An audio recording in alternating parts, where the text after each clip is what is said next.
Today, Tamil Nadu, Kerala, and Puducherry voted to pick their next government in a single phase, while the final phase of polling was conducted in Assam. The third phase of polling was conducted in West Bengal. In each state, both the young and old came out in large numbers despite the threat of the resurging COVID-19 pandemic. Voting was held with adherence to COVID-19 protocol. Here's all you need to know about the polling in the 4 states and union territories.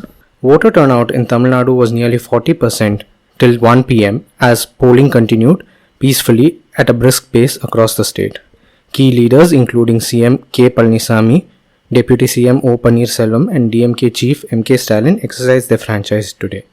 Celebrities like Rajinikanth, Kamal Haasan and Vijay also cast their votes in the capital city, Chennai. The battle is between the AIADMK and the DMK. This election is closely watched as both parties are seeking historic mandates.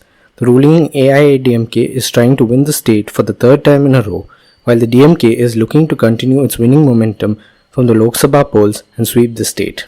In the Union Territory of Puducherry, an estimated 66% of the 10.04 lakh voters exercised their franchise till 3 pm.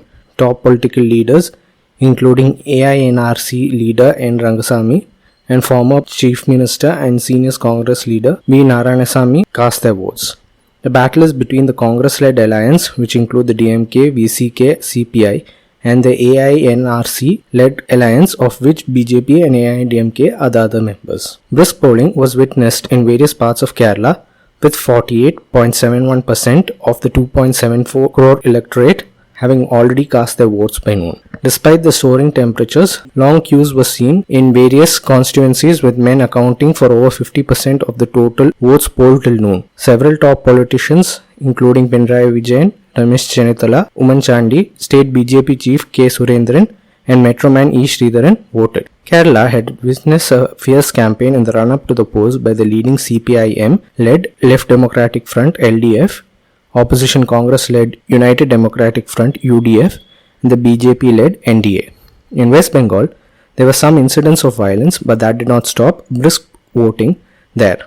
Over 68.04% voter turnout was recorded till 3 pm, officials said. The TMC alleged that several of its candidates were heckled and assaulted by the BJP, which the Saffron Party had denied. At least one person was injured when crude bombs were lobbed outside a polling station in Canning Parba assembly seat. Meanwhile, in Assam, polling in 40 assembly constituencies went peacefully. Voters wearing masks were seen queuing outside polling booths. Several top BJP ministers, including Himanta Biswa Sarma, exercised their franchise in their respective polling stations in the morning. As of 5 pm, 69.81% of the people have voted in Kerala, neighbouring Tamil Nadu, has witnessed 62.86% during the period. Both the states, along with Puducherry, are voting in a single phase. 77.87% voters have cast their votes in Puducherry. In Assam, 78.94% exercised their franchise till 5 pm and 77.67% voted in West Bengal.